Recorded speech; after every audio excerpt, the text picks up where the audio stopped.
ఓం నమో బ్రహ్మాదిభ్యో బ్రహ్మ విద్యా సంప్రదాయకర్తృభ్యో వంశ ఋషిభ్యో మహద్భ్యో నమో గురుభ్యః.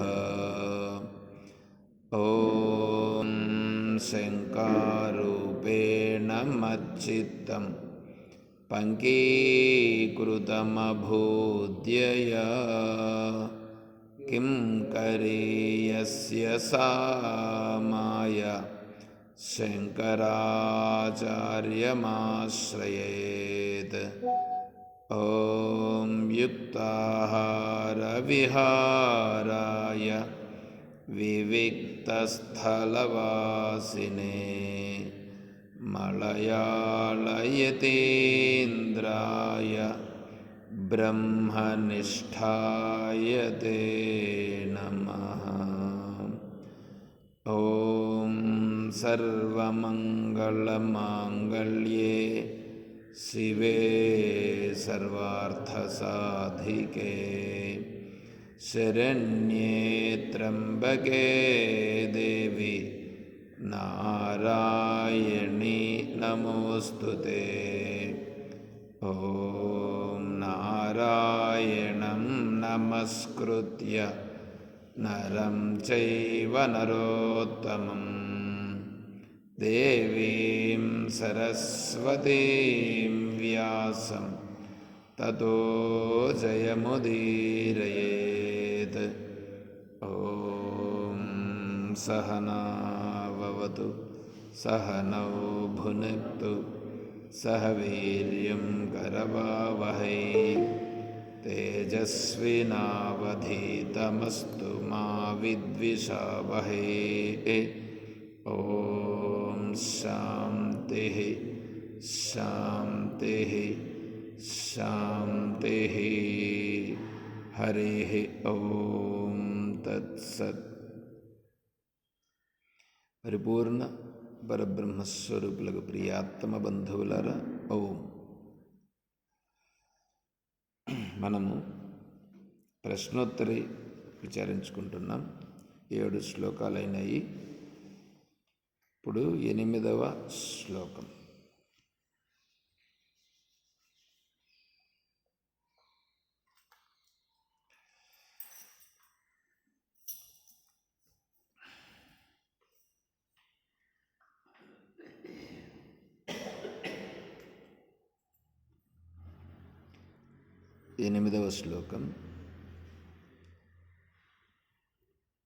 కిం భూషణాద్ భూషణమస్తి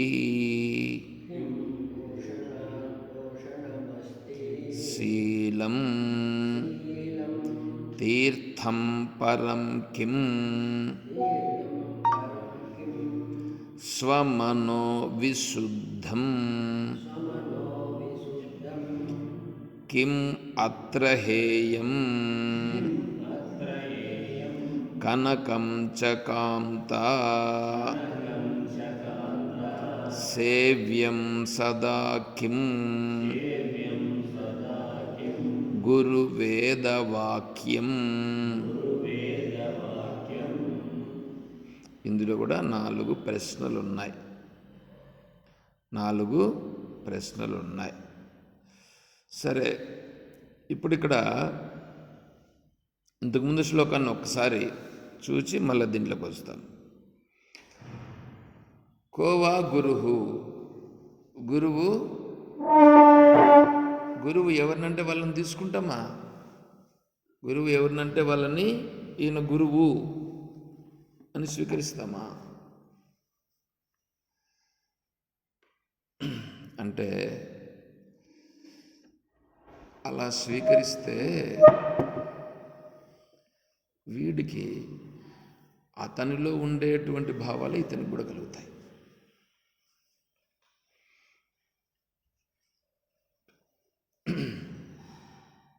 అంత పిండి కొద్దికి రొట్టె అనే సామెత ఉంది కదా.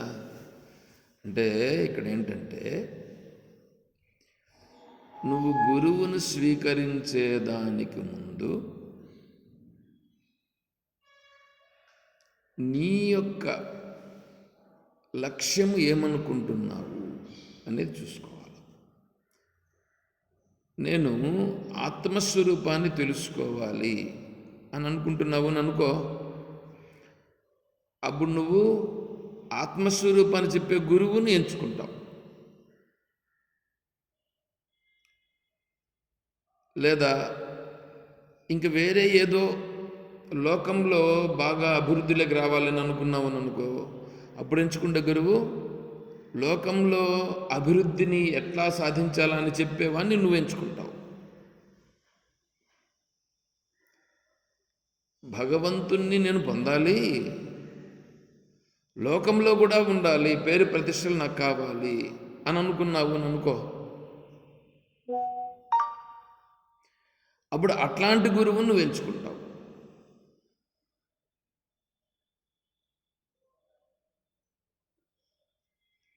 అర్థమవుతుందా?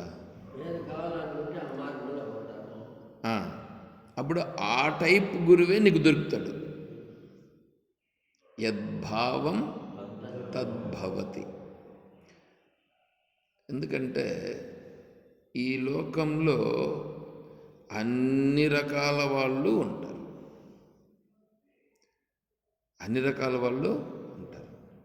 ఇప్పుడు మనం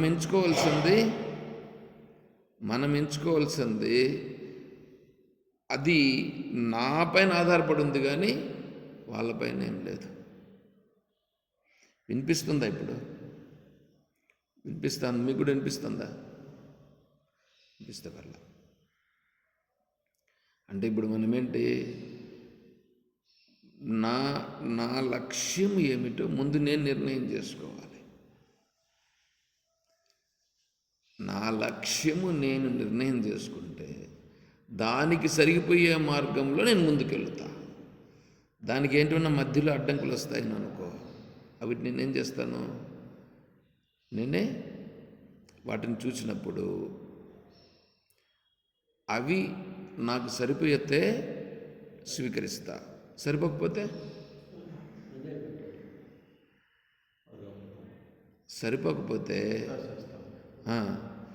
తోసేసేది చిన్నగా దాంట్లో నుంచి తప్పుకోవాలి. దేవతలు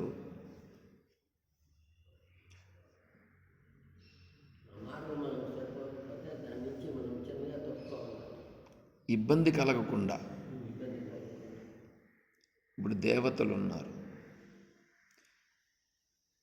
దేవతలను ఆరాధించాలా ఆరాధించకూడదా అనేది ఒక ప్రశ్న. దేవతలకు ఇష్టాన్ భోగాన్ హివో దేవో దాస్యంతే యజ్ఞ భావితాః.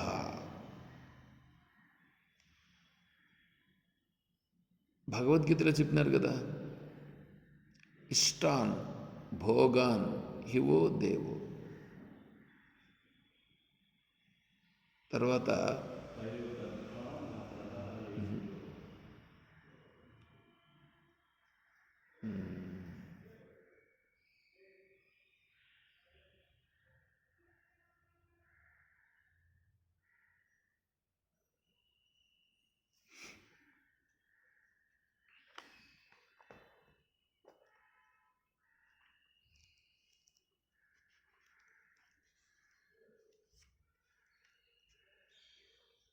సహయజ్ఞాః ప్రజా సృష్ట్వా పురోవాచ ప్రజాపతిః అనేన ప్రసవిష్యధ్వం ఏసవోస్త్విష్టకామధుక్ దేవాన్ భావయతానేన తే దేవా భావయంతు వః పరస్పరం భావయంతః శ్రేయః పరం అవాప్స్యథ. 10, 11, 12 శ్లోకాలు. ఇష్టాన్ భోగాన్ హివో దేవో దాస్యంతే యజ్ఞభావితాః తైర్దత్త నా ప్రదాయేభ్యో యో భుంక్తేస్తదేవ సరే, ఇప్పుడు చూడండి, ఇక్కడ సృష్టి ప్రారంభమయ్యేటప్పుడు సహయజ్ఞ ప్రజా సృష్ట్వా, ఈ ప్రజలను పుట్టించినాడు, యజ్ఞములను పుట్టించినాడు. ఎవరు? బ్రహ్మ. ఈ ప్రజలకు ఈ వేదములను ఇచ్చి యజ్ఞములను చెప్పి, ఈ యజ్ఞములతో నీకు కావాల్సిన వాటిని మీరు పొందండి అని చెప్పాడు. అంటే ఈ యజ్ఞంతో ఏం చేయాలా? ఆ దేవతను ఆరాధించుట. ఆ దేవత నువ్వు చేసిన యజ్ఞము వలన అందులో నుంచి వారికి కావాల్సినటువంటి ఏ ఆహారం వాళ్ళకు ఉన్నదో వాళ్ళకు లభిస్తుంది. వాళ్ళు నీకు కావాల్సిన దాన్ని వాళ్ళు నీకు అనుగ్రహిస్తారు.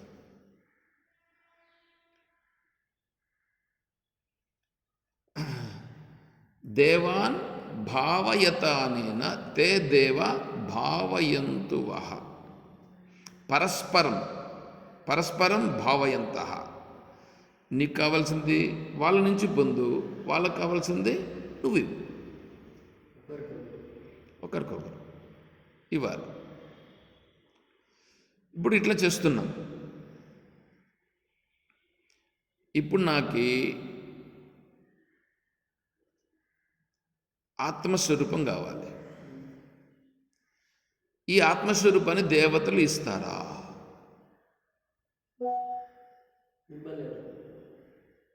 దేవతలు ఇవ్వలేరు. ఇప్పుడు నాకు దేవతలు ఇవ్వలేరు కాబట్టి ఇవ్వలేని వాళ్ళని నేనేం చేయాలి? నాకు అవసరం లేదు. అట్లాగని ఇప్పుడు దేవతలను ఇంతవరకు ప్రార్థించి ఆ దేవతలకు మనము హవిస్సులు సమర్పించినాం, యజ్ఞం చేసినాం, వాళ్ళకు కావాల్సినటువంటి నివేదన అంతా కూడా సమర్పించినాం. ఇప్పుడు మనం ఏం చేస్తున్నాం? నాకు ఆత్మస్వరూపం కావాలని ఈ నివేదనలు చెయ్యకుండా నిలిపివేస్తే వాళ్లకు చెందవలసిన నివేదనలు చెందుతాయా? తగ్గిపోతాయి. అప్పుడేమైపోతుంది? వాళ్లకు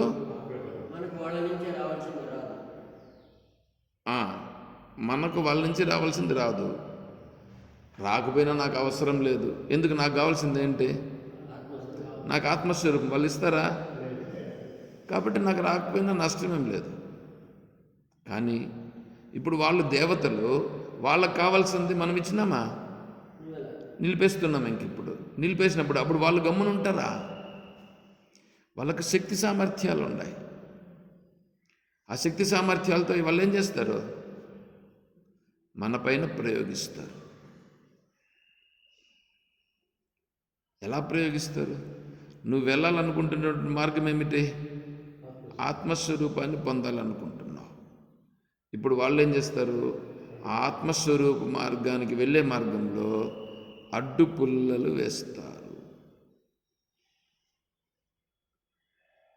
ఈడుండేవాడు ఏదో ఒక చిన్న ప్రాబ్లం కల్పిస్తేనే ఏదో ప్రాబ్లం అవుతుంది. దేవతలు శక్తిమంతులుగా ఉండేవాళ్ళే అడ్డంకి కల్పిస్తే దాన్ని ఎదుర్కొని పోవాలంటే ఎంత ఇబ్బంది అవుతుంది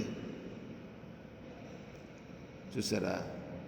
కాబట్టి మనం ఏం చేయాలి? అప్పుడు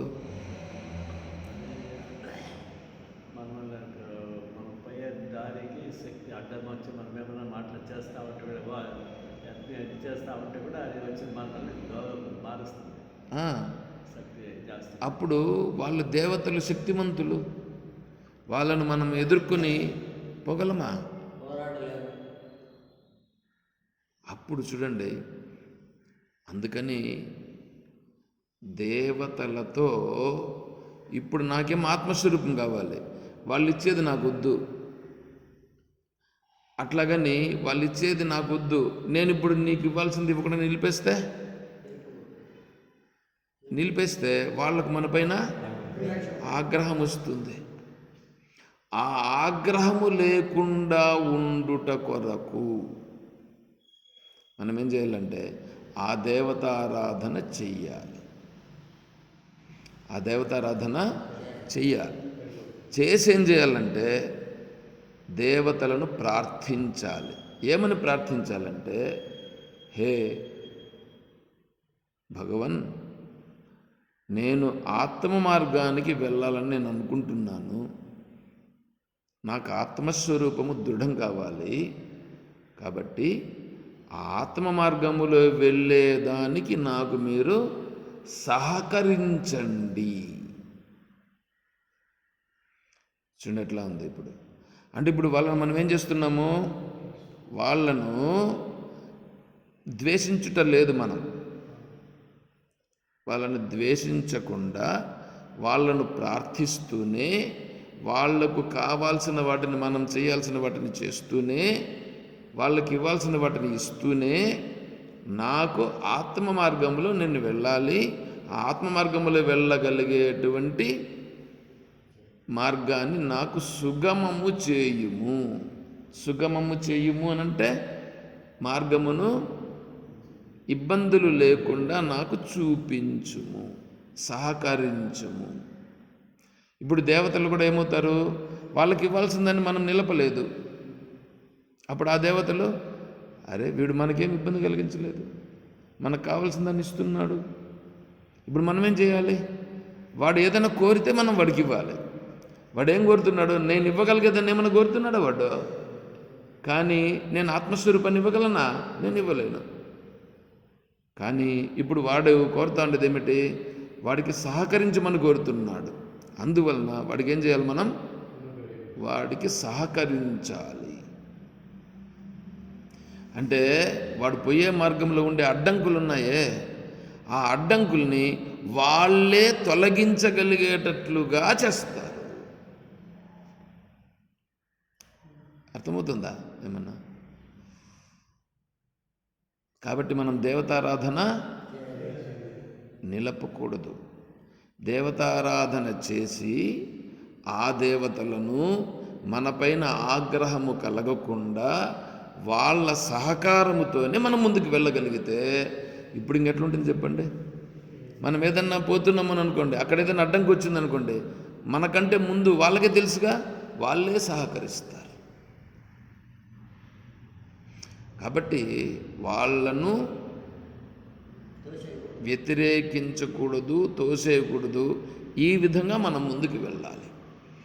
అలా వెళితే ఏమవుతుందంటే, ఆ దేవతలకు మనపైన మంచి సద్భావన ఏర్పడి, వీడు ఆత్మతత్వాన్ని తెలుసుకునేదానికి యోగ్యుడవుతున్నాడు, వీడిని ముందుకు పంపిద్దాము, వాడికి అడ్డంకులు లేకుండా చేద్దాము అని దేవతల యొక్క సహకారము కూడా మనకు లభిస్తుంది.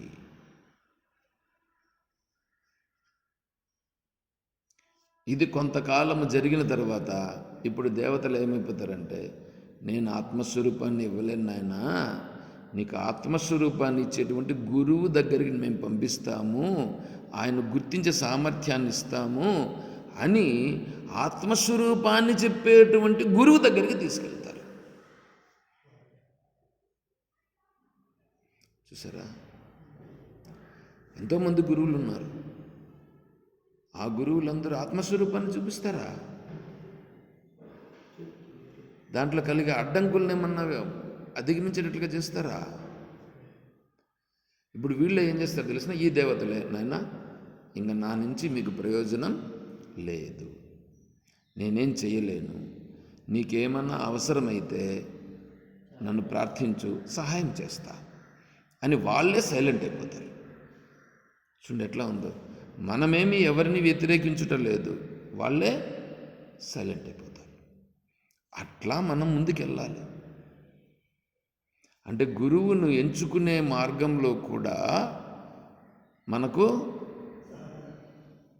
మన బుద్ధి పని చేయదు. మనకేం తెలుస్తుంది అనుకుంటున్నారు? మన బుద్ధి మనం చేసినటువంటి దీన్ని తీసుకుంటే, అబ్బో ఆ కర్మ చెప్పడానికి లేదు, అంతుంది మన దగ్గర.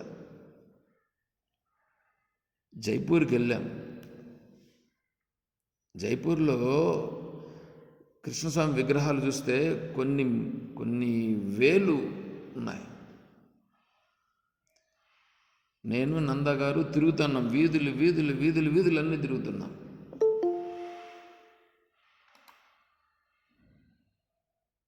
కృష్ణ విగ్రహాలు కనిపిస్తున్నాయి, ఒక్కటి కూడా నచ్చట్లా. ఒక విగ్రహం దగ్గరికి పోయినాం, చూసినాం. నాకు ఆ విగ్రహం ఎట్లుందంటే అక్కడి నుంచి నా చూపు మరల్చుకోలేకపోతున్నా నేను. అంత బ్రహ్మాండంగా ఉందన్నమాట. నేను వెళ్ళేటప్పుడు స్వామి చెప్పారు, మచ్చలు లేనివి చూడండి అని చెప్పారు. దానికి చూస్తే కృష్ణస్వామికి ఇక్కడ ఈ పొట్ట దగ్గర, నడుము దగ్గర, నడుము కొంచెం పైన బొగ్గిలికి ఈ పక్కలో నల్ల మచ్చ ఒకటి ఉంది. అదొక్కటి తప్ప నిజంగా దాంట్లో అసలు నువ్వు దాన్ని చూసినావంటే ఇట్లా తిప్పుకోలేవు దృష్టి, అట్లా ఉంది విగ్రహం. చూశాను, ప్రత్యక్షంగా స్వామి అంతా ఉంది. సెల్ఫీ అంతా అంత బ్రహ్మాండంగా ఉంది. నేను చూశాను, నందగారితో చెప్పాను, నందగారు విగ్రహం చూడండి ఎట్లా ఉందో అంటే, భలే ఉంది స్వామి, బాగుంది, బాగానే ఉంది, కానీ అక్కడ మచ్చ ఉంది. వాళ్ళని పిలిచి అడిగాం, సేమ్ ఇలాంటి విగ్రహమే కావాలి, మచ్చలు లేకుండా ఇట్లా ఉండే విగ్రహం మాకు కావాలి అంటే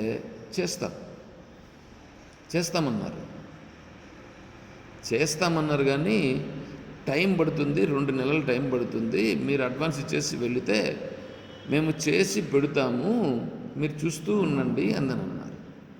బాగానే ఉంది, వాడు కరెక్ట్గా చేస్తాడో చేయడో, మళ్ళీ ఏమైనా ప్రాబ్లం అయితే మనం డబ్బులు ఇచ్చేసి వాడి దగ్గర తగులుకుంటామో, ఇవంతా ఎట్లా అని మళ్ళీ ఆలోచన చేసి సరేలే ఇంక వేరే విగ్రహం చూద్దాం అని చెప్పి తిరుగుతున్నాం.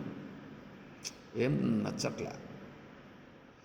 పోతూ ఉంటే ఆంజనేయ స్వామి విగ్రహం ఒక గుడి, చిన్న గుడి వచ్చింది. నేను అక్కడ పోయి రండి అని చెప్పి నందాస్వామి గుడి పిలుచుకెళ్ళి ఆడ కూర్చున్నాం కొంతసేపు.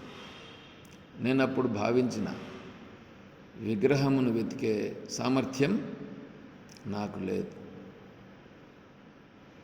ఏ విగ్రహం తీసుకోవాలనో నేను గుర్తించలేకపోతున్నా. ఏదో మీరే చూపించండి, నాకు తెలియదు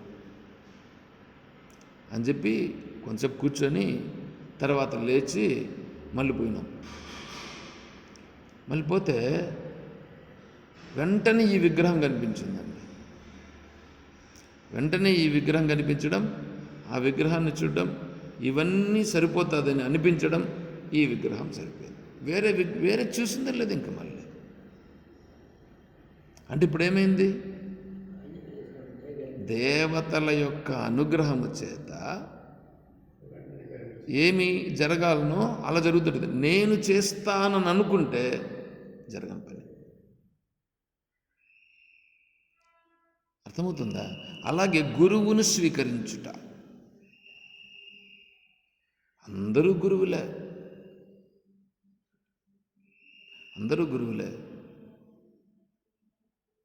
ఇప్పుడు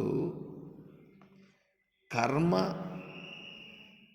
జ్ఞానం 2 మార్గాలు ఉన్నాయి. నేను నిన్ననే చెప్పాలని అనుకున్నా, కానీ నేను చెప్తే ఏమవుతుందంటే, ఇప్పుడు చెప్తే కొన్ని ఇబ్బందులు నాకు ఎదురవుతాయి. మీ బుద్ధి పరిపక్వత లేదు, మీరు సక్రమంగా అర్థం చేసుకోరు, పైగా నన్ను గురించి వ్యతిరేక భావన కూడా వచ్చేస్తుంది. అందువలన ఏంటంటే చెప్పేదానికి నేను చాలా సంశయిస్తున్నాను. కర్మ జ్ఞానం 2 విధానాలు ఉన్నాయి. కర్మ చేత మోక్షం కలుగుతుందని ఒకడు చెప్తాడు, లేదు జ్ఞానము చేత మోక్షం కలుగుతుందని ఒకరు చెప్తారు. లేదు లేదు, కర్మ ఉండల్లా, జ్ఞానము ఉండల్లా, రెండూ ఉండల్లా అని ఒకరు చెప్తారు. అర్థమవుతుందా? కర్మ కర్మ అంటే దైవారాధన చేయడము, యజ్ఞం చేయడం. ఈ యజ్ఞము చేయుట చేతనే మోక్షం కలుగుతుంది అనేవాళ్ళు ఒకరు. యజ్ఞము చేయాలి, దేవుణ్ణి పట్టుకోవాలి. యజ్ఞం చేయాలి, దేవుణ్ణి పట్టుకోవాలి. అంటే ఏమిటి? యజ్ఞం చేయాలి, విడిచిపెట్టకూడదు, దేవుణ్ణి పట్టుకోవాలి. దేవుణ్ణి పట్టుకోవడం, యజ్ఞం చేయడం, దేవుణ్ణి పట్టుకోవడం, యజ్ఞం చేయడం. మిగతా విషయాలతో నాకు పని లేదు. మిగతా విషయాలతో నాకు పని లేదు. దేవుడే నాకు మోక్షం ఇస్తాడు. ఇది రెండవది. మూడవది, వీటన్నింటినీ గుర్తించి తెలుసుకొని దేవుడంటే ఎవరు, యజ్ఞం అంటే ఏమి, దేవునికి పూజ ఎందుకు చేయాలా, యజ్ఞం ఎందుకు చేయాలా, అసలు నేనెవరు, నా పరిస్థితి ఏంటి, నేను ఏమి తెలుసుకోవాలా, ఎట్లా నేను ముందుకెళ్ళాలి, ఇవన్నింటిని గురించి బాగా స్పష్టంగా తెలుసుకుని ఆ తర్వాత నిర్ణయానికి స్పష్టంగా నా అంతటి నేను వచ్చి దేనికి ఎంత ప్రాధాన్యం ఇవ్వాలనో అంత ప్రాధాన్యం ఇస్తూ దాని నుంచి ముందుకొచ్చి ఆత్మస్వరూపమే ఇప్పుడు నాకు కావలసినది, ఆత్మజ్ఞానమే అన్నింటికంటే ఉత్కృష్టమైనది అని గుర్తించి తెలుసుకుంటే అది మోక్షమని ఇక్కడ చెప్తున్నారు. ఇప్పుడు కర్మ మార్గంలో వెళ్ళేటువంటి వాడు ఏం చేస్తాడు? ఈ ఆత్మజ్ఞానమును పొందుట అనేది ఉందే, కర్మ దీంట్లో ఉండేవాడు ఆత్మజ్ఞానమును పొందుట అనేది ఉందే. మీకు తెలీదు, యజ్ఞములు చేసేవాళ్ళు ఉన్నారు. అంతెందుకండి, ఇప్పుడు చెప్తానండి. జనవరి 31వ తారీఖు సన్యాస దీక్ష ఇస్తారు. ఫిబ్రవరి 1వ తారీఖు సన్యాసం ఇస్తారు. జనవరి 31వ తారీఖు ఆడ అష్టపిండ ప్రదానం అనేది ఒకటి చేయాలి. పిండ ప్రదానం చేస్తాం కదా, అట్లా అష్టపిండ ప్రదానం అని చెయ్యాలి. స్వామీజీ చెప్పారు. ఈ అష్టపిండ ప్రదానం చేసేదానికి పురోహితుడు కావాలి. ఆ పురోహితుడిని మాట్లాడమన్నారు. రాజమండ్రిలో ఆ పురోహితునితో మాట్లాడితే ఆయన వివరాలు అడిగాడు. మీరెవరు, మీ కుల గోత్ర వ్యవహారాలు మీరేమేం చేస్తారు, ఇవన్నీ అడిగాడు. అన్నీ చెప్పినాం. అయితే ఆయన ఏమన్నాడంటే, బ్రాహ్మణులకు చేసే విధానం గురించి చెప్పి, అయితే మీరు తత్వవిధానంద స్వామి వారిని ఆశ్రయించినారు, తత్వవిధానంద స్వామి అన్నింటికి యోగ్యుడు, మేము మంత్రం ఆయన ముందర చెప్పాలంటూ కూడా మేము ఆడ పనికిరాని వాళ్ళమే, వారికి అంతా తెలుసు, కానీ వారు మా మీద దీంతో చెప్తున్నారు, మేమేమో చేస్తాం, బాగానే ఉంది అని చెప్పి, అయితే దండము ప్రదానం చేస్తాము. దండం అంటే కట్టి, ఆ దండ ప్రదానం అనేటువంటిది వారు స్వీకరించరు అందని అన్నారు. అంటే సన్యాస స్వీకారంలో ఈ దండ ప్రదానం అనే ప్రక్రియ కూడా ఉంటుంది, వాళ్ళు దాన్నంతా కూడా ఇది చేయరుందనంటే, అప్పుడు నేను అన్నాను, దండ ప్రదానమును స్వీకరించుటలో స్వామివారికి ఏం అభ్యంతరము లేదు, దండ ప్రదానమును చేసిన తర్వాత దండమును కూడా సన్యాసం చేస్తారు అని చెప్పాను నేను. అంటే దండమును కూడా సన్యసించడం, దానిని కూడా సన్యసించుట, ఇది పట్టుకోవడం ఏంది? ఇది పట్టుకొని అంటే దీన్ని మోసుకొని ఉండాలా? అది కూడా అక్కర్లేదు, దానిని కూడా సన్యాసం చేస్తారు.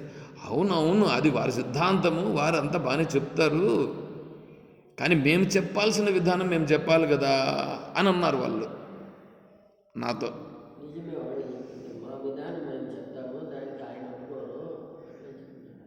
సరే, బాగానే ఉంది. ఆ తర్వాత ఇప్పుడు నాతో పాటుగా ఇంకొకరు ఉన్నారు. వారికి మొన్న ఎప్పుడో వారికి స్వామీజీ చెప్పినారు. వారు కూడా మాట్లాడమన్నారు. వారు మాట్లాడినారు. వారు కూడా అదే పురోహితునితో మాట్లాడితే ఆ పురోహితుడు వాళ్ళను కూడా సేమ్ ఇదేవన్నీ ప్రశ్నలు అడిగారు. వాళ్ళు ఏదో చెప్పారు, మేము పలానా క్షత్రియులమని చెప్పారు. వాళ్ళు క్షత్రియులు. క్షత్రియులకు సన్యాస స్వీకారము లేదు అని వాడు చెప్పాడు. ఆ పురోహితుడు క్షత్రియులకు ఇచ్చే సన్యాసము వేరే ఉంది, అది శూద్రులతో సమానమైపోతుంది, కాబట్టి మీకు ఆ సన్యాసం ఇచ్చేదానికి ఇక్కడ కుదరదు, వేరే వాళ్ళని మిమ్మల్ని మాట్లాడాల్సి వస్తుంది అని వాళ్ళు చెప్పారు. వేరే వాళ్ళని మాట్లాడాల్సి వస్తుంది, ఇక్కడ దానికన్నిటికీ కూడా అబ్జెక్షన్ చెప్పారు.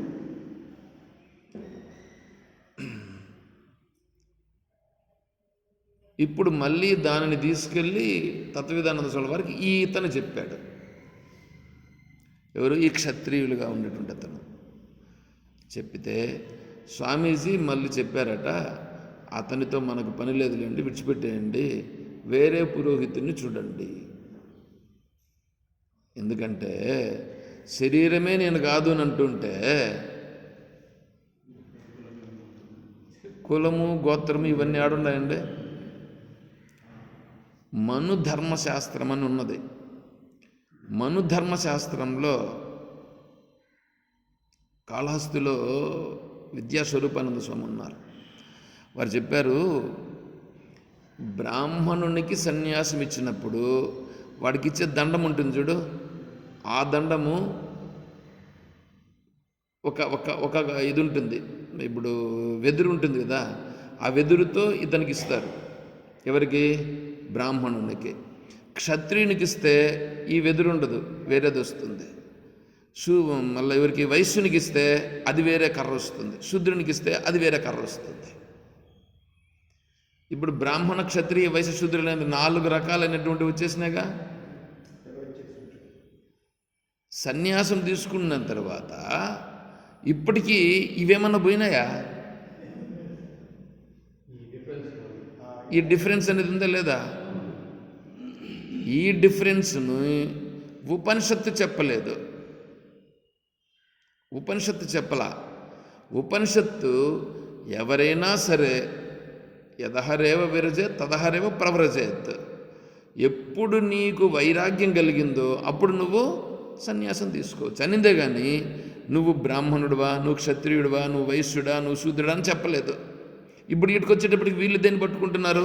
మను ధర్మశాస్త్రాన్ని పట్టుకొని దీని ప్రకారం చేస్తున్నారు. కాళహస్తిలో స్వామి చెప్పారు, ఈ కట్టెలు ఇస్తారు, ఆ కట్టెలను చూసి ఇప్పుడు ఈ ఊర్లోకి వచ్చారని అనుకో, ఆ కట్టె ఉందే ఒకరికి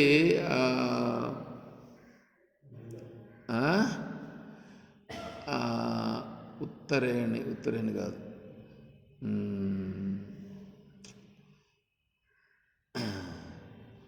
ఈ నవ దాంట్లో ఒక ఇది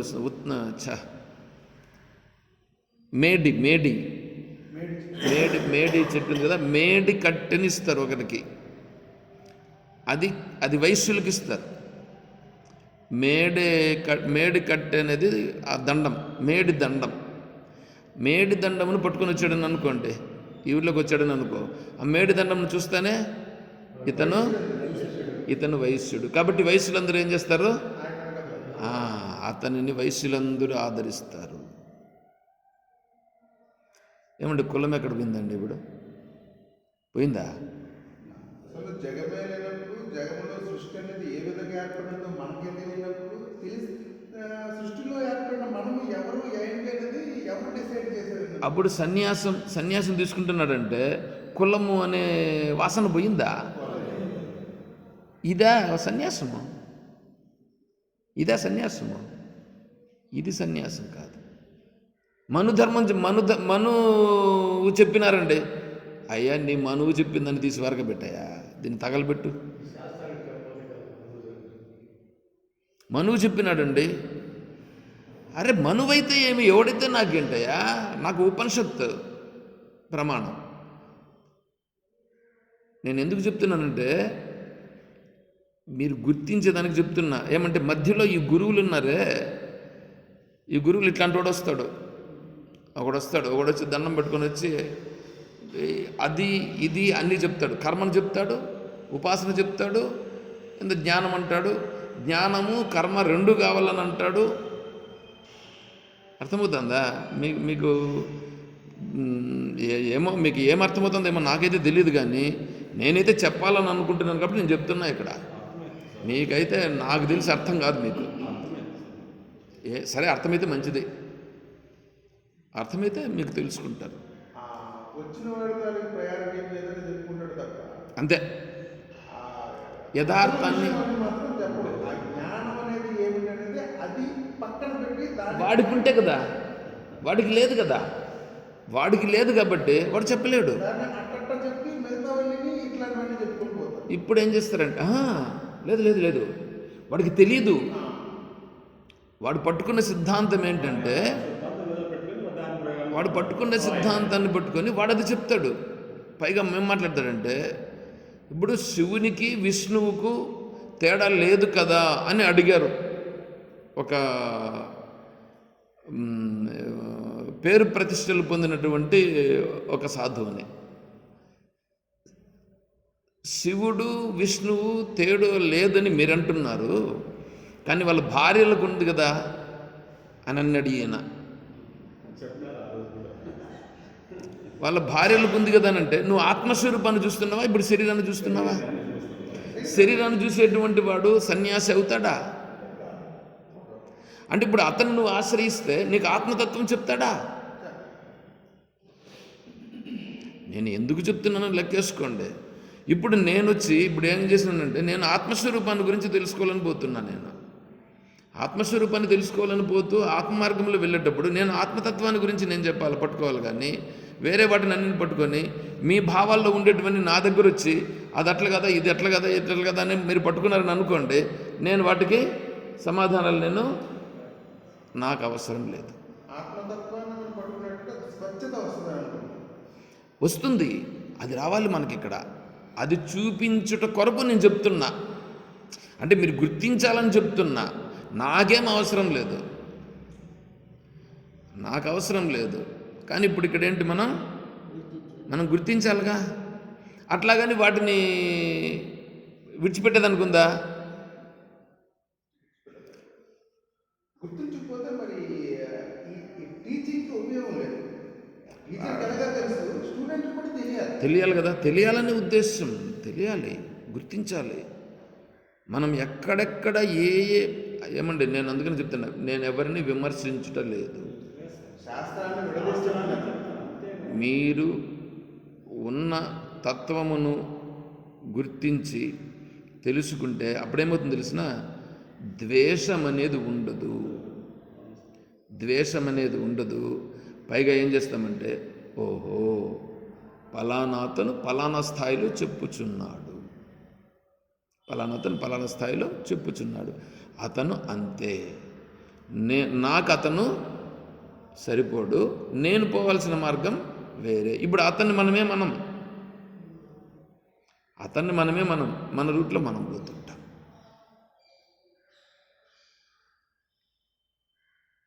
అది ఉంటుంది. అది గురువును గుర్తించుట. గురువును అంటే స్పష్టంగా ఆత్మతత్వాన్ని చెప్పే గురువును గుర్తించాలంటే ఎంత పరిపక్వత ఉండాలంటే, దాన్ని ఏ ఎండకు ఆ గొడుగు పట్టే వాళ్ళకు ఆ సామెత ఉంది కదా, ఏ ఎండకు ఆ గొడుగు పడతాడు, అట్లాంటి వాడికి తత్వం తెలుస్తుందా? నాదైతే స్పష్టమైన మార్గం నేను చెప్తున్నా. నాకు కాళహస్తి స్వామి ఇవన్నీ కూడా చెప్పి సన్యాసం ఇచ్చేదాన్ని కూడా నేనే ఇస్తానని కూడా అన్నాడు. అయినా నేను డైరెక్ట్గా చెప్పేశాను, నేను తత్వవేదానంద స్వామి వారి వద్దనే నేను శ్రవణం చేస్తున్నాను, నేను అక్కడే తీసుకుంటానని చెప్పాను. స్వామి ఏం వికారం కదా, సరే నేను అది తీసుకుని కూడా నువ్వు ఇక్కడికి రావచ్చు, ఇక్కడే ఉండవచ్చు అని అన్నారు. ఎవరు? కాళహస్తిలో విద్యాస్వరూపానందగిరి స్వామి వారు. అదే వశిష్ఠాశ్రమానికి వెళ్ళాను. వశిష్ఠాశ్రమంలో నేను ఉండాలని అక్కడే నిశ్చయం కూడా చేసుకున్నాను. అక్కడ అడిగాను, నేను నెలకు డబ్బులు కట్టడం గురించి కూడా చెప్పాను. స్వామి అంగీకరించారు. అంతా అయింది. లాస్ట్కు ఇంక రేపు 10వ తేదీ వెళుతామనగా 7వ తేదీ నాకు ఫోన్ వచ్చింది. మీరు ఆ పద్ధతిలో ఉంటే ఇక్కడ పద్ధతులు వేరు కదా, మీరు ఆలోచించాలి కదా. సరే స్వామి ఆలోచిస్తానని చెప్పా. అంతే. ఇంక దానికంటే ఇంక నేను చెప్పాల్సిన పనిలా.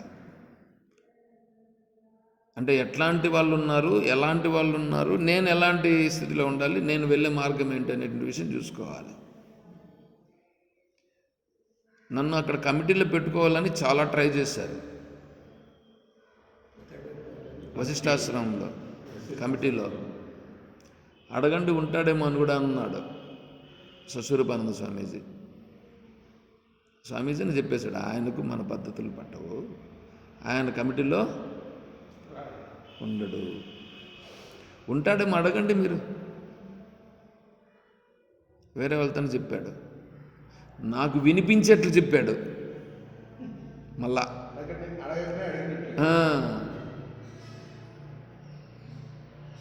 నేను చెప్పా, కుదరదు స్వామి.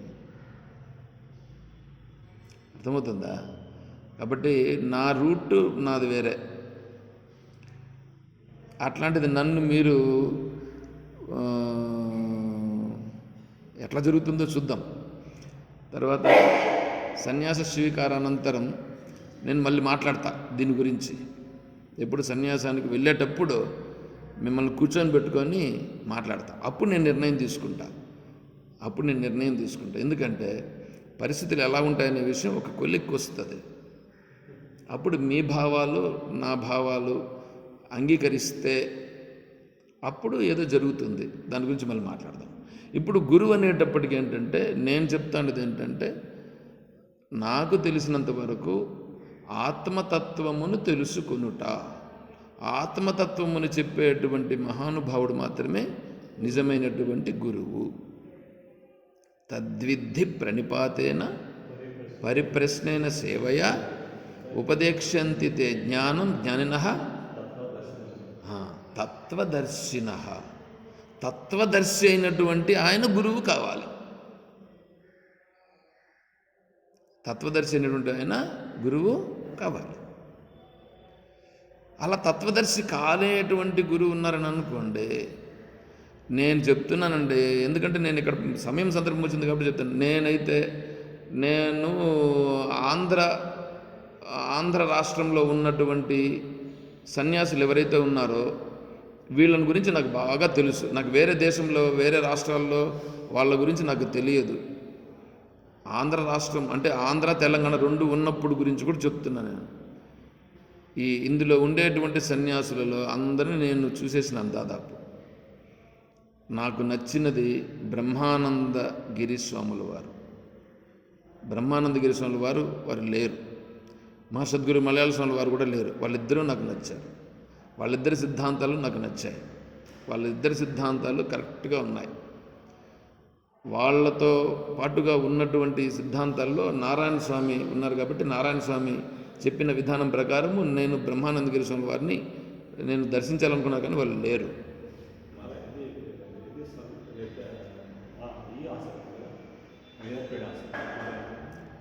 ఏలూరు, విజయవాడ దగ్గర ఏలూరు, విజయవాడ దాటుకొని ఏలూరు, అక్కడ వారు లేరు. కాబట్టి నేనేం చేశానంటే ఇప్పుడు ఈ జనవరి 15వ తారీఖు 17వ తారీఖు నాకు క్లాసులు ఉన్నాయి కాకినాడలో. ఆ తర్వాత నా సిద్ధాంతం మారిపోతుంది కాబట్టి అంతకుముందే నేను వెళ్ళాలని 15వ తారీఖు నేను బుక్ చేసుకొని ఉన్నా ఏలూరుకి. 15వ తారీఖు వెళ్ళి ఏలూరులో ఆ బ్రహ్మానందగిరి స్వామి వారు ఉన్నటువంటి ఆ ప్రదేశాన్ని, అంటే వారు ఆశ్రమం పెట్టారు, బ్రహ్మానంద ఆశ్రమం అని పెట్టారు. ఆ ఆశ్రమానికి వెళ్ళి ఒకసారి వారిని అక్కడ నడియాడిన ప్రదేశం కాబట్టి అక్కడ కొంచెం వెళ్ళి నేను కూడా ఏదో స్వామిని చూసి దర్శించుకొని ఆ ప్రదేశంలో తిరిగి ఆ తర్వాత కాకినాడకు వెళ్ళాలని నేను నిర్ణయం చేసుకున్నాను. కాకినాడలో ఎక్కడ సార్? కాకినాడలో రామకృష్ణ మఠం, ఎన్జిఓస్ కాలనీ, అదేదో 100 బిల్డింగ్స్ ఏదో ఉన్నదంట కదా, అది 100 టవర్స్ స్ట్రీట్ ఏదో ఉంది అక్కడ. రామకృష్ణ మఠంలో కాకినాడలో స్వామి తత్వవిధానంద స్వామి వారు క్లాసెస్ జరుగుతాయి అక్కడికి వెళ్తాం. కాబట్టి ఈ గురువులందరినీ నేను చూసేసిన, అందరినీ చూసిన, వీళ్ళు వాళ్ళు నేను చెప్పట్లా, అందరినీ చూసి వాళ్ళ స్థితులను నేను గుర్తించి, వాళ్ళు చెప్పే విధానం ఏదైతే ఉందో దానిని కూడా గుర్తించి దాన్నంతా చిన్నగా వారగబెట్టి నేను ముందుకు వెళ్ళి, నాకు తత్వవిధానంద స్వామి వారు ఇప్పుడు నాకు కరెక్ట్గా దొరికినారు. నాకు ఆ దొరికిన దాన్ని విడిచిపెట్టుకుంటే వేరే గురువు, నాకు సరిపోయే గురువు లేరు, ఈ ఆంధ్ర రాష్ట్రంలో లేరు. ఇంకా వేరే దీంట్లో ఉన్నారు, ఉండినా నాకు వాళ్ళకు వెళ్ళి ఆడబి తెలుసుకోవడం, వాళ్ళతో ఇది మళ్ళీ చేయడం అనేటువంటిది జరగదు. అందుకని నేను తత్వవిధానంద స్వామి వారిని విడిచిపెట్టలేదు. స్వామి నన్ను తోసేసేదానికి చాలా ప్రయత్నం చేశారు. నన్ను తోసేసి నువ్వు వేరే వాళ్ళ దగ్గర తీసుకునేదానికి చాలా చేశారు. నేను స్వామీజీ దగ్గర నేను చెప్పాను డైరెక్ట్గా, లేదు స్వామీజీ నేను మీ దగ్గరే తీసుకోవాలని కూడా చెప్పేశాను. వెళ్ళినప్పుడంతా చెప్తారు, ఫోన్ చేసినప్పుడంతా కూడా చెప్పేవారు. అని చేస్తే కూడా లేదంటే లాస్ట్కు స్వామీజీ అంగీకరించారు. ఎందుకు చెప్తున్నానంటే మధ్యలో ఉండేటువంటివి కర్మ జ్ఞానం అని సముచ్చయం అని 2 ఉన్నాయి. తర్వాత జ్ఞానం, ఈ 3 స్థితులు వస్తాయి. కర్మ చేత నాకు మోక్షము రాదు అనేది మొదట గుర్తించాలి. అట్లాగని కర్మను విడిచిపెట్టకూడదు. నేను ఇప్పుడు సంధ్యావందనం చేయాలా, సంధ్యావందనం విడిచిపెట్టకూడదు. కర్మ విడిచిపెడితే ఎట్లాగా? మళ్ళీ నిత్యాగ్నిహోత్రం చేయాలనేటువంటిది నా యొక్క ఇది ఉండేది. ఆ నిత్యాగ్నిహోత్రం ఎలా చేయాలనేటువంటి దాన్ని చాలా సూక్ష్మంగా తత్వవిధానంద స్వామి వారు చెప్పారు. కాబట్టి నిత్యాగ్నిహోత్రం కూడా దానిని ఇక్కడే మన దీని ద్వారానే ఎట్లా చేయాలనేది చెప్పారు, అది చేస్తున్నాం. కాబట్టి సంధ్యావందనం విడిచిపెట్టకూడదు, నిత్య కర్మ. తర్వాత నిత్యాగ్నిహోత్రం అనేది కూడా విడిచిపెట్టకూడదు. కాబట్టి నిత్యాగ్నిహోత్రం నేను ఒకసారి మా గ్రామంలో విష్ణు సహస్రనామ హోమం చేశాను. ఎందుకంటే హోమం చేయాలి కాబట్టి నా ఉద్దేశం ఏంటంటే, ఒక 2 గోవులను పట్టుకొని, నాటావులు పట్టుకొని, తెల్లావులు, అందులో కూడా మాకు తెల్లావులు 2 ఉండేటివి, నాటి ఆవులు.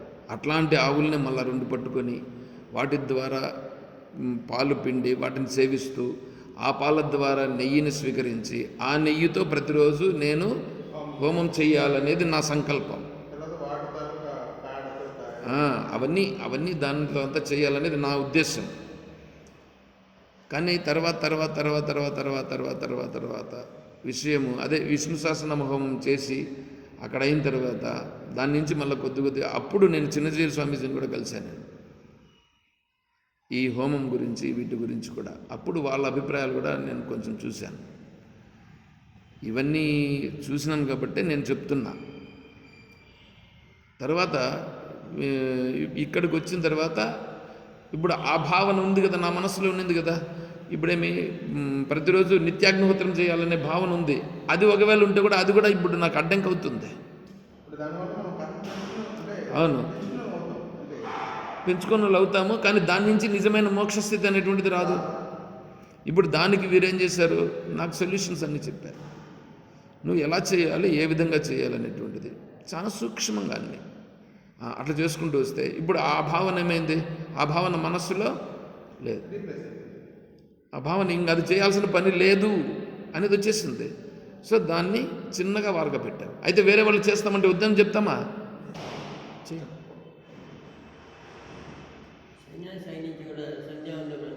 చేయలేదు, లేదు. సన్యాసం అయిన తర్వాత ఏంది, అన్నీ విడిచిపెట్టేస్తా ఉంటే లేదు. సన్యాసి అయినప్పుడు ఇంకేంది ఉండేది? సన్యాసి అంటే ఏమనుకుంటున్నారు? ఆత్మస్వరూపం, అంతే. ఆత్మస్వరూపం, ఆత్మస్వరూపానికి సంబంధించిన కర్మ చేయాలి అతను. అంటే ఏం కర్మ? ఆత్మస్వరూపాన్ని గురించి ఇప్పుడు మనం విచారం చేస్తున్నామే, ఇది చెప్పాలా. సన్యాసి అయిన వాడు ఆత్మస్వరూపాన్ని గురించి చెప్పాలి, లేదా వీడు గమ్మున కూర్చొని ఆత్మస్వరూపాన్ని గురించి తెలుసుకోవాలి.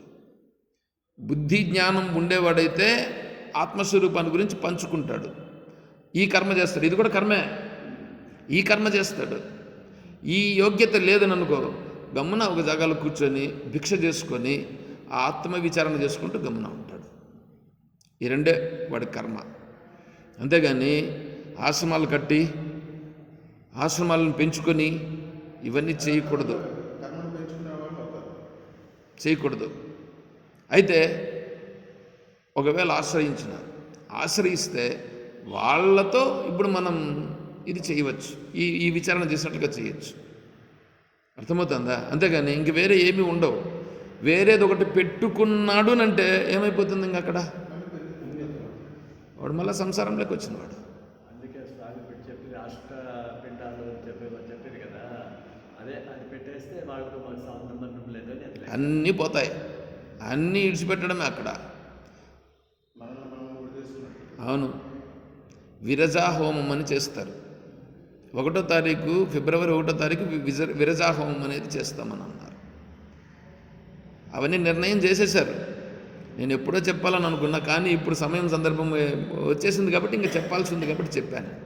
ఏ రోజు స్వామి నిర్దేశిస్తున్నారు? ఫిబ్రవరి 1 ఆ రోజు ఈ హోమం జరుగుతుంది. ఇవన్నీ జరుగుతాయి. 31 జనవరి 31, ఫిబ్రవరి 1 రాజమండ్రి.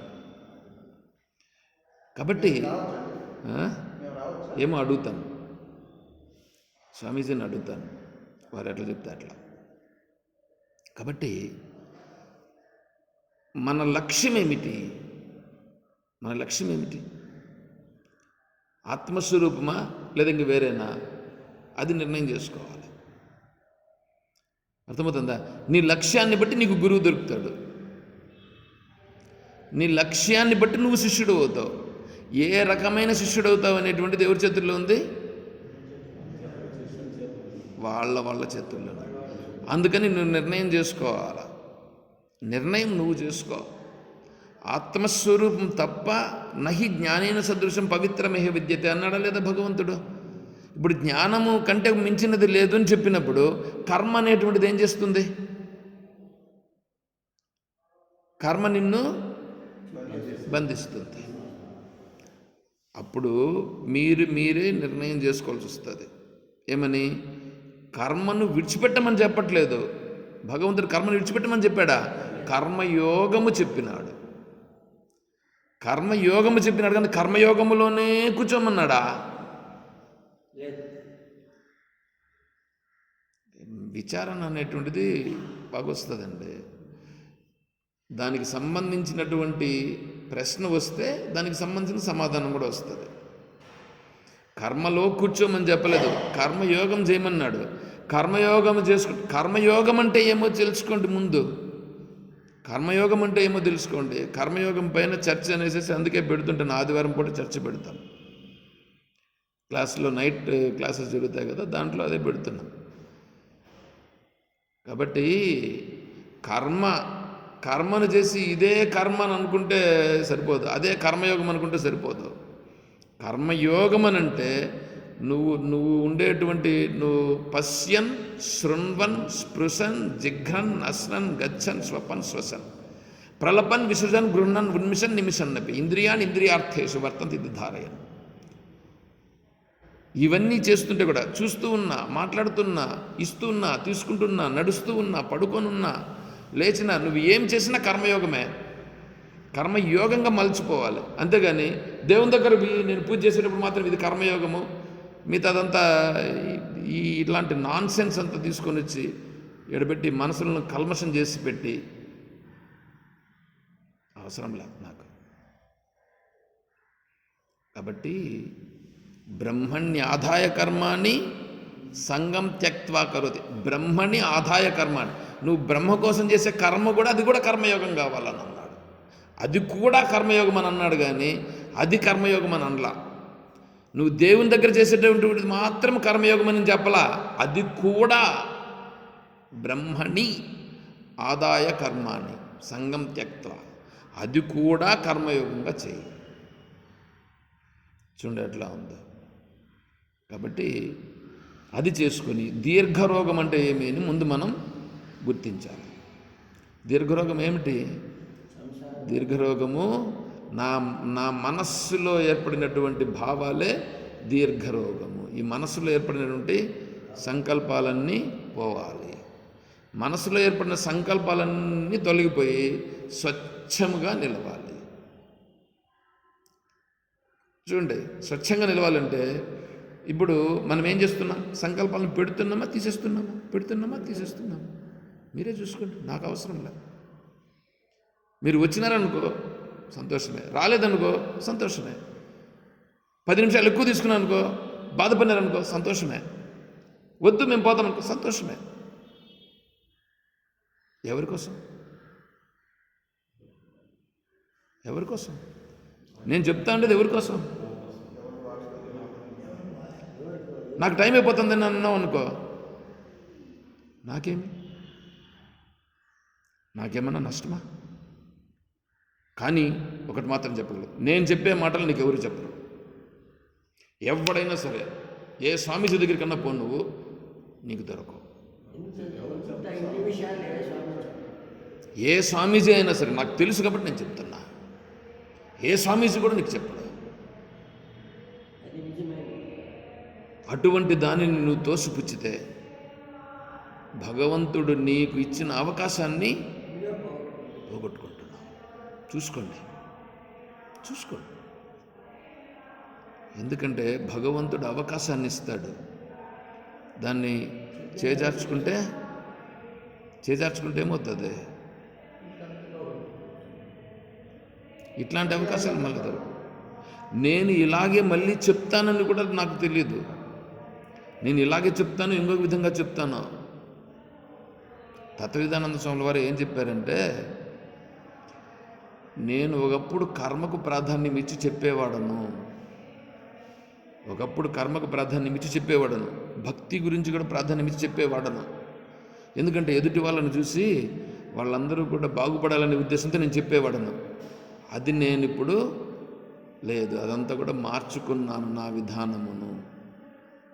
వేరే వాళ్ళు వచ్చి పెండ్లి కాలేదని అడిగితే దానికి నేను ఏదో ఒకటి సలహా ఇచ్చేవాడను.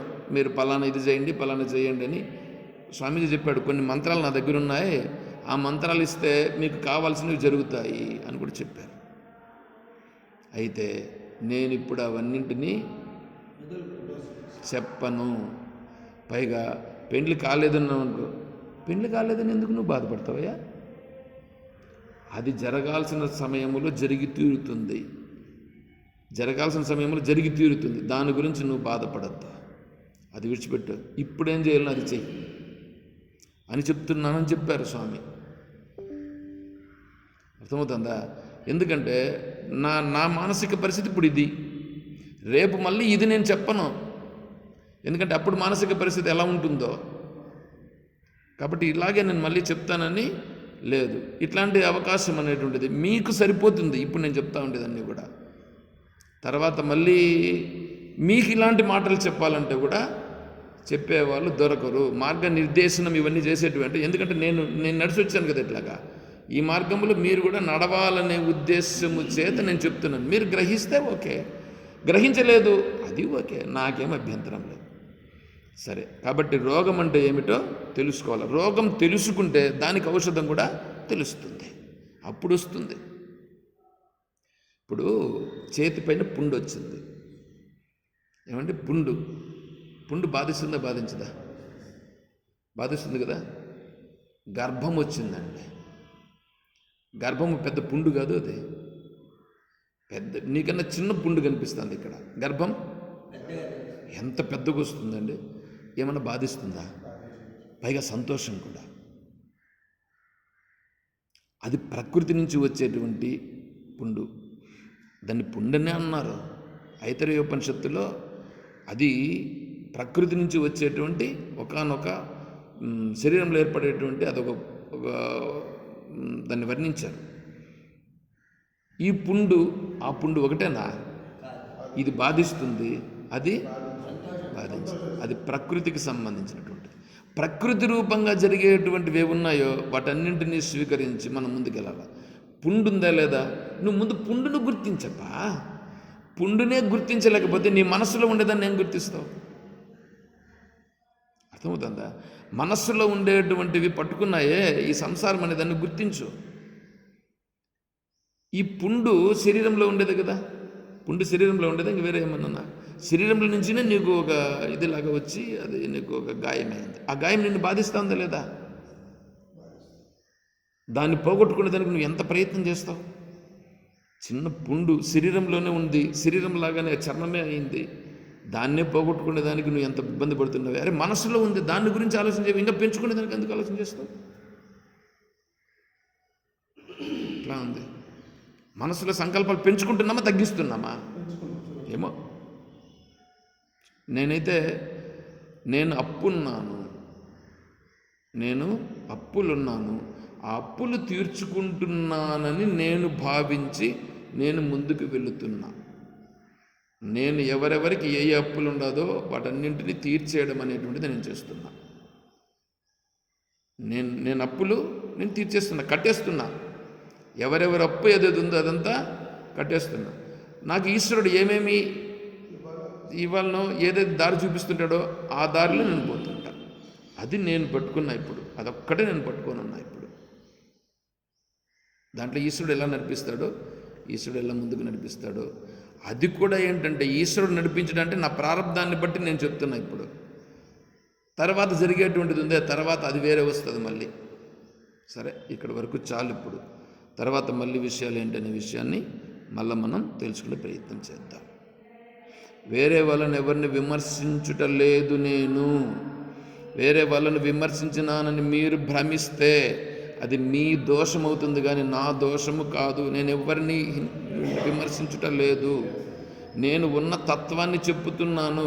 మీ బుద్ధి పని చేయనప్పుడు వేరే వాళ్ళని విమర్శించినట్లుగా మీరు స్వీకరించి మీరేమన్నా చేసుకుంటే కూడా నాకు సంబంధం లేదు. మీరు దానికి పాత్రులవుతారు, పైగా మీరే దానిని అనుభవిస్తారు. మీ ఇష్టం.